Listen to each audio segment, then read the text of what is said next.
তারেক রহমান তো এখন এতিম। আমরা সকলে এই ভিডিওর মাধ্যমে আমি বলতে চাই, এই এতিমের পাশে থাকবেন। তারেক রহমান বরিশাল এসেছে, বরিশালের মানুষের কি কষ্ট, বিশেষ করে দক্ষিণবঙ্গ বরগুনা জেলার মানুষ অবহেলিত। দীর্ঘ ২০ বছর পরে জনাব তারেক রহমান এসেছেন বরিশালে।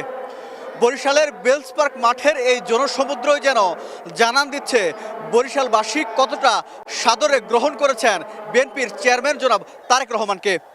এই মুহূর্তে আমি রয়েছি ঠিক বেলস পার্ক মাঠের সামনে এবং আমার সাথে রয়েছেন বিএনপির টাইগার খ্যাত বরগুনার এক যুবক।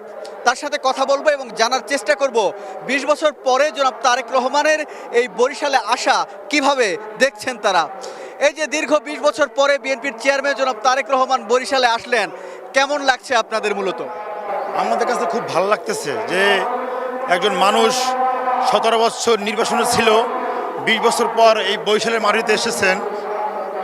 তার বাবা এই দক্ষিণবঙ্গ অবহেলিত মানুষের খাল কেটে কৃষকের মুখে হাসি ফুটিয়েছিল, তারই সন্তান আজকে এসেছেন। আমরা অনেক খুশি,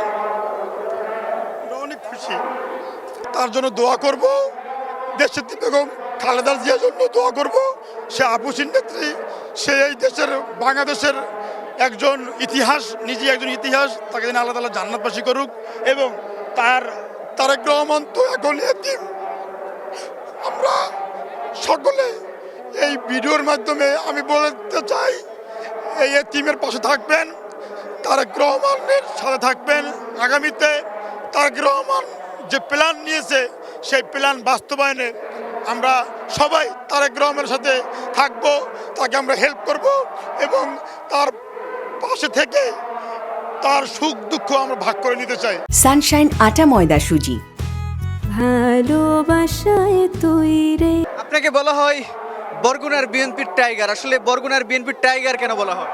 আমাকে সারা বাংলাদেশে বিএনপি টাইগার বলা হয়, কারণ আমি দুর্দিনে এই টাইগার সেজে সারা বাংলাদেশে এই খুনি হাসিনার পতনের জন্য যুগপৎ আন্দোলন আমি করেছি। বিএনপির যুগপৎ আন্দোলনে বিভাগীয় সমাবেশ, জেলা সমাবেশ, প্রত্যেকের সমাবেশে আমি সামিল ছিলাম।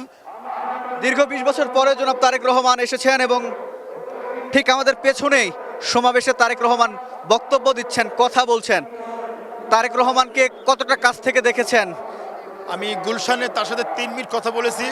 বলার পরে আমাকে বিএসএফ আটকাইছিল, তখন তারেক রহমান আমাকে বলছে যে ওকে ছাড়ো। আমি যাওয়ার পর আমাকে বলছে যে কি ভাই কিছু বলবা, মানে এত সুন্দর ভাষা আমার বয়সে আমি কারো কাছ থেকে শুনি নাই। সেই তারেক রহমান আপনার বরিশালে এসেছে, কেমন লাগছে? আমার খুব ভালো, আমি খুব গর্বিত যে তারেক রহমান বরিশাল এসেছে। বরিশালের মানুষের কি কষ্ট, বিশেষ করে দক্ষিণবঙ্গ বরগুনা জেলার মানুষ অবহেলিত। আমাদের জেলার বন্যা হয়।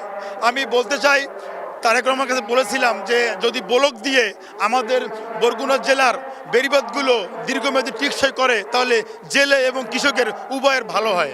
বেড়িবাঁধ ছাড়া আর কোনো চাওয়া পাওয়া রয়েছে কিনা? যদি বিএনপি সরকার গঠন করে কি চাওয়া পাওয়া থাকবে? আমাদের বরগুনাতে একটি মেডিকেল কলেজ হাসপাতাল চাই, কারণ আমাদের বরগুনা থেকে বরিশাল আসতে অনেক দুর্ভোগ, অনেক গর্ভবতী মা মারাও যায় রাস্তায়। সেজন্য আমি তারেক রহমানের কাছে বলবো যে আমাদের বরগুনা জেলাতে একটি মেডিকেল হাসপাতাল দিলে আমাদের জন্য অনেক ভালো হয়, অনেক ভালো হয়। দর্শক, কথা বলছিলাম বরগুনার বিএনপির টাইগার খ্যাত এক যুবকের সাথে এবং আমরা এখানে আরও বিএনপির অনেক নেতাকর্মীদের সাথে কথা বলেছি। তারা আমাদেরকে যেমনটি জানিয়েছেন, দীর্ঘ ২০ বছর পরে জনাব তারেক রহমান বরিশালে আসছেন। বরিশালের এই জনসভাটা তারা জনাব তারেক রহমানের কাছে এবং গোটা দেশবাসীর কাছে স্মরণীয় রাখতে চান, যার জন্য কিন্তু তারা বিশাল এক জনসমাগমের আয়োজন করেছেন। এবং তাদের চাওয়া পাওয়া যখন আমরা জানতে চেয়েছি, তখন তারা বলেছেন তাদের নির্দিষ্ট কোনো চাওয়া পাওয়া নেই। জনাব তারেক রহমান যে ৩১ দফা দিয়েছেন, সেই ৩১ দফার বাস্তবায়ন চান তারা, যদি বিএনপি সরকার গঠন করে। বরিশালের বেলস পার্ক মাঠ থেকে হুমায়ুন কবির, কালের কণ্ঠ।